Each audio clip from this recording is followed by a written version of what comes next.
ইজা সাজাদাল আব্দু, বান্দা যখন সিজদা করে, শাশুড়িরা সালাম করলে শাশুড়িরা কি করে, জামার ওই পিঠের মধ্যে হাত বুলায় বলে কি যে বাবা বাবা মাথাটা উঠাও, সালাম তো করলা না, আমার বড় মুলটাকে আজকে তুমি গলায় সরিয়ে দিলা, কি বলে না? আবু জাহেলরা ছিল সেই সময়ের স্বরাষ্ট্রমন্ত্রী। জিবরাইল আলাইহিস সালাম বললেন, ইয়া রাসূলুল্লাহ, আপনার জীবনে আমি যতবার এসেছি আপনার সাথে কি আমি কোন ধরনের মস্কারি করছি? সুসংবাদ দেখাইছেন, নামাজ পড়লে কোন জান্নাতে থাকবা, যাকাত দিলে কোন জান্নাতে থাকবা, হজ করলে কোন জান্নাতে থাকবা, তুমি তোমার জীবনটাকে যদি ইসলামের লাইনে চালাও কোন জান্নাতে থাকবা। মুহাম্মদুর রাসূলুল্লাহ নিজে এসে দেখে উম্মতদেরকে উদ্বুদ্ধ করেছেন। সমগ্র পৃথিবীর শক্তি যদি একসাথে করে মাকড়সার জালকে ছেদ করার জন্য, শুকানোর জন্য চেষ্টা করা হতো, পৃথিবীর সমস্ত সুপার পাওয়ারগুলি মাকড়সার জালের কাছে মাথা নত করতেন। সুবহানাল্লাহ। দেখেন ওনার জন্য সব পরীক্ষা। উনি মক্কার জীবনে, আমি আগেও বলেছিলাম আপনার মক্কার জীবনে 3, 2, 5, 3, এই মক্কার এই 13টি বছর মক্কার জীবনে উনি একটা দিন আরামে ঘুমাইতে পারেন নাই, একটা দিন আরামে খাইতে পারেন নাই। ওনার এই ওনার এই 63 বছর জীবনে এমন কোন ইতিহাস পাওয়া যায় নাই উনি লাগাতার 2 বেলা 2 ওয়াক্ত পেট ভরে খানা খেয়েছেন। আপনারা কোন ইতিহাস পাবেন না, কোথাও দেখাইতে পারবেন না যে মুহাম্মদুর রাসূলুল্লাহ সকালেও পেট ভরে খাইছেন, আবার দুপুরেও পেট ভরে খেয়েছেন, অথবা দুপুরে পেট ভরে খেয়েছেন, রাতেও পেট ভরে খেয়েছেন। রুটি বা ভাত তো দূরের কথা, গমের ছাতু, সেই ছাতু দিয়াও উনি ধারাবাহিকভাবে উনি পেট ভরে 2 বেলা খেয়েছেন, এমন কোন ইতিহাস নাই। ওনার জন্য পরীক্ষা, এত সমস্ত পরীক্ষা দেওয়ার পরে যখন মক্কা হিজরতের আগে সর্বদিক দিয়ে ওনার জন্য রাস্তা বন্ধ হয়ে গেল, সর্বদিক দিয়ে বন্ধ হয়ে গেল, মক্কা নগরীর নাগরিকত্ব বাতিল ছিল। আবু জাহেলরা ছিল সেই সময়ের স্বরাষ্ট্রমন্ত্রী, সে ছিল ইবনে হিশাম, সে ছিল আপনার হোম মিনিস্ট্রি, সে ছিল আপনার, তার নাগরিকত্ব বাতিল করে দিল, চতুর্দিক দিয়ে পানি বন্ধ করে দিল, সর্বপ্রকার সম্পর্ক ছিন্ন করে দেওয়া হলো। মুহাম্মদ যে বাজার থেকে খাবার কিনতে যায়, তোমরা সাবধান, মুহাম্মদের কাছে কোনো জিনিস বিক্রি করবে না, মুহাম্মদ যদি কোথাও যায় তোমরা জায়গা দিবে না। চতুর্দিক দিয়ে ওনার জন্য মুহাসারা করা হলো, অবরুদ্ধ করে দেওয়া হলো। উনি একটু সান্ত্বনার জন্য মক্কা থেকে 120 মাইল দূরে তায়েফ গেলেন একটু সান্ত্বনার জন্য। সেই তায়েফ যাওয়ার পরেও তায়েফের সমস্ত মানুষেরা, এই তায়েফের দুষ্কৃতী মানুষেরা, লোকেরা, ছেলেমেয়েরা বিশ্বনবীর সাথে অমানবিক আচরণ করেছেন। ওখান থেকে ফিরে এসে উনি উম্মে হানির, ওনার আত্মীয়া উম্মে হানির ঘরে কোন বর্ণনা এসছে উনি শুয়েছিলেন হাতিমে কাবার মধ্যে, উভয়টাই রিওয়ায়াত সহিহ। উনি উম্মে হানির ঘরে ছিলেন, ওই জায়গা থেকে এসে হাতিমে কাবার মধ্যে উনি এসে 2 রাকাত নামাজ পড়ে যখন ওই জায়গায় গেলেন, পুরা দেহ রক্তাক্ত, পুরা দেহে আপনার ব্যথায় বেদনা জর্জরিত। এই অবস্থায় হযরত জিবরাইল আলাইহিস সালাতু ওয়াস সালাম এসে, কেন মেরাজ সংঘটিত হলো?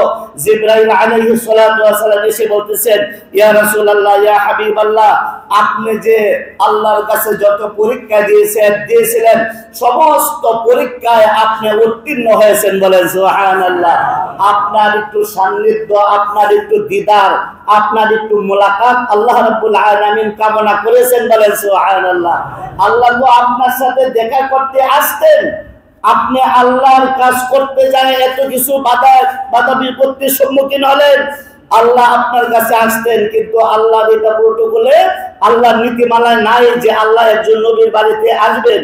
অতএব আল্লাহ যেহেতু আসবেন না, আপনি একটু মেহরবানি করে, আল্লাহ সুবহানাহু ওয়া তাআলা আপনাকে দাওয়াত দিয়েছেন, একটু মেহরবানি করে আপনারা 2 জন এসে একটু আল্লাহর কাছে যাবেন। বলেন সুবহানাল্লাহ। হুজুর পাক সাল্লাল্লাহু আলাইহি ওয়াসাল্লাম বলেন, জিবরাইল তুমি কি আমার সাথে মশকারি করো নাকি? কোথায় আল্লাহ আর আমি কোথায়? আল্লাহ কোথায়, আমি কোথায়?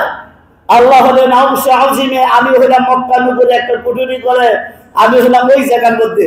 জিবরাইল আলাইহিস সালাম বললেন, ইয়া রাসূলুল্লাহ, আপনার জীবনে আমি যতবার এসেছি আপনার সাথে কি আমি কোন ধরনের মশকারি করছি? বলে না, করো নাই। তাও তো এটা তো একটা মানে অকল্পনীয় বিষয়।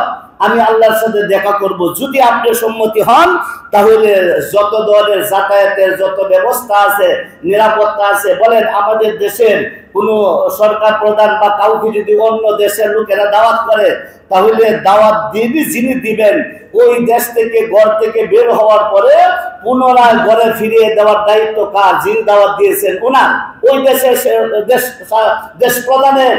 অতএব বললো, ইয়া রাসূলুল্লাহ, ইয়া হাবিবাল্লাহ, আল্লাহ যেহেতু আপনাকে দাওয়াত দিয়েছেন, আপনাকে একটু সান্ত্বনা দিবেন। আপনি এত কষ্ট আল্লাহর জন্য করলেন, ইসলামের জন্য করলেন, আপনাকে একটু সান্ত্বনা আল্লাহ রাব্বুল আলামিন দিবেন। বিশ্বনবীকে আল্লাহ সুবহানাহু ওয়া তাআলা বললেন, ঠিক আছে ইয়া রাসূলুল্লাহ, বলেন আমাদের যদি কারো 160 ডিগ্রি জ্বর থাকে, এর মধ্যে যদি বলে আমাদের দেশের মহামান্য প্রেসিডেন্ট একটু আপনার সাথে দুপুরে লাঞ্চ করবে, কি বলেন জ্বর থাকবে? কি বলেন জ্বর থাকবে?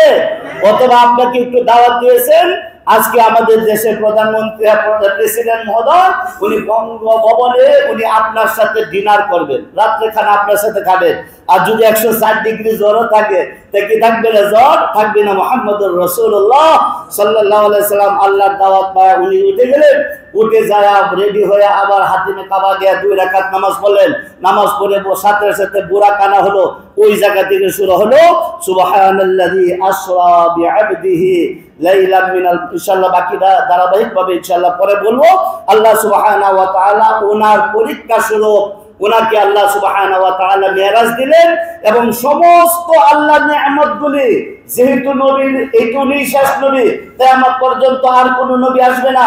অতএব উনি আল্লাহ রাব্বুল আলামিন বলেছেন, ইয়া আইয়ুহান নাবিয়্যু ইন্না আরসালনাকা শাহিদান ওয়া মুবাশশিরান ওয়া নাযীরা ওয়া দাঈয়ান ইলাল্লাহি বিইذনিহি ওয়া সিরাজাম মুনীরা।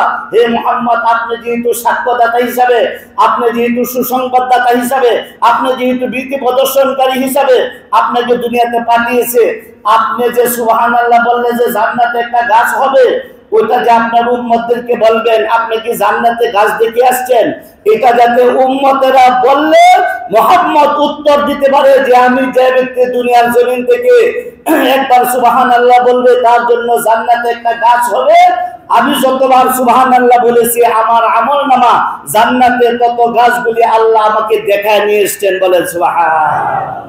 অর্থাৎ ভালো কাজ করলে তার প্রতিফল কি পাবে, খারাপ কাজ করলে তার রেজাল্ট কি হবে, গুনাহ করলে কি ধরনের গুনার কোন ধরনের শাস্তি হবে। মুহাম্মদ ওয়া নাযীরা, মুবাশশিরা, সুসংবাদ দেখাইছেন। নামাজ পড়লে কোন জান্নাতে থাকবা, যাকাত দিলে কোন জান্নাতে থাকবা, হজ করলে কোন জান্নাতে থাকবা, তুমি তোমার জীবনটাকে যদি ইসলামের লাইনে চালাও কোন জান্নাতে থাকবা। মুহাম্মদুর রাসূলুল্লাহ নিজে এসে দেখে উম্মতদেরকে উদ্বুদ্ধ করেছেন, ও আমার উম্মতেরা আমি নিজে দেখে এসেছি, অতএব তোমাদেরকে আমার বলাটা এখন সহজ হয়ে গেছে। সানিন্দা কাই বুয়াত মানিন্দিদা, আর দেখা এবং শোনা কি হইতে পারে না, এক হইতে পারে না। আল্লাহ সুবহানাহু ওয়া তাআলার সমস্ত নিয়ামতগুলি বিশ্ব নবীকে আল্লাহ রাব্বুল আলামিন হযরতে জিবরাইল এবং হযরতে ইসরাঈল আলাইহিস সালাতু ওয়াস সালামের মাধ্যমে ঘোরায় ঘোরায় সমস্ত নিয়ামতগুলি আপনার উম্মতের জন্য সেই নিয়ামতগুলি আছে আল্লাহ রাব্বুল আলামিন মুহাম্মদুর রাসূলুল্লাহকে মিরাজের সময় দেখিয়েছেন, বলেন সুবহানাল্লাহ। সুবহানাল্লাহ। অন্য কোন নবীর জীবনে মিরাজ হয় নাই, তো ইনশাআল্লাহ হয় নাই। এখন সময় তো শেষ, আমাদের জীবনে মিরাজ হতে পারে, যদিও এটা হাদিস না, হাদিসের বাব অর্থের নির্যাস এটা। আল্লাহ রাসূল সাল্লাল্লাহু আলাইহি ওয়াসাল্লাম বলেছেন, আমার জীবনে মিরাজ হয়েছে একবার, আমার উম্মতের জন্য মিরাজ হবে কয়বার? দৈনন্দিন। বলেন কি, বলেন শুনে কয়বার?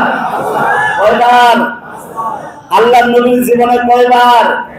অনেকবার হয়েছে, তার মধ্যে সশরীরে একবার।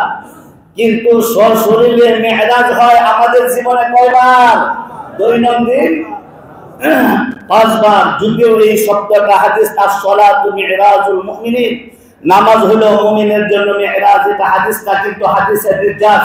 কিন্তু হাদিস হলো আনতা আবুদাল্লাহ কান্নাকা তারাহু, ও আমার উম্মতেরা, আল্লাহর বান্দারা, এমন ভাবে ইবাদত করো যেমন ভাবে ইবাদত করলে যে ইবাদত করো, এমন ভাবে ইবাদত করো যে ইবাদতের মধ্যে তুমি আল্লাহকে দেখতেছো। সুবহানাল্লাহ। সুবহানাল্লাহ।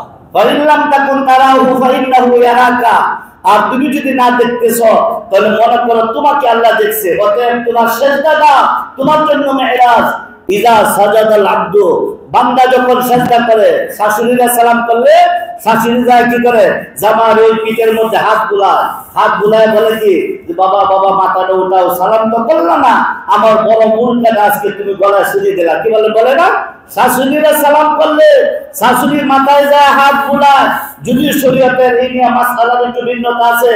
শাশুড়ির কাছে যখন মাথা উপরে রেখে সালাম করবে তখন শাশুড়ি পিঠে হাত বোলা, মাথায় হাত বোলা, ও আমার জামাই তুমি আমার কাছে মাথাটা নত করলা, যাও যাও আমার ঘরের মধ্যে যত বড় মুরগিটা আছে অথবা ফ্রিজের মধ্যে যত বড় মুরগিটা আছে আজকে তোমার জন্য আমি বাজেট করে দিলাম। কি বলে না? তাহলে রব্বে করিম রব্বুল আলামিন কোন বান্দা যখন আল্লাহর কুদরতিময় সিজদা করে আল্লাহ সুবহানাহু ওয়া তাআলা বান্দার পিঠের মধ্যে হাত বুলান এবং বুলায় বলেন ও আমার বান্দা মাথা উঠাও, আমি আল্লাহ রাব্বুল আলামিন তোমার জন্য জান্নাতুল ফেরদাউসটাই দিয়ে দিলাম। সুবহানাল্লাহ। অতএব নামাজ হলো মুমিনের জন্য কি মেরাজ। সেইভাবে নামাজ পড়বেন তো না সেজদা থেকে উঠে বসে থাকবেন, আরে কয় সেজদা হলো।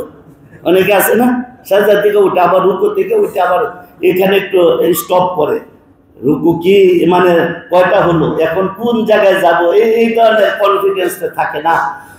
আল্লাহ রাব্বুল আলামিন হাজির নাজির আল্লাহকে জেনে সেই নামাজ আমাদের সকলের ভাগ্যে নসিব করুন। সকলে বলেন আমিন।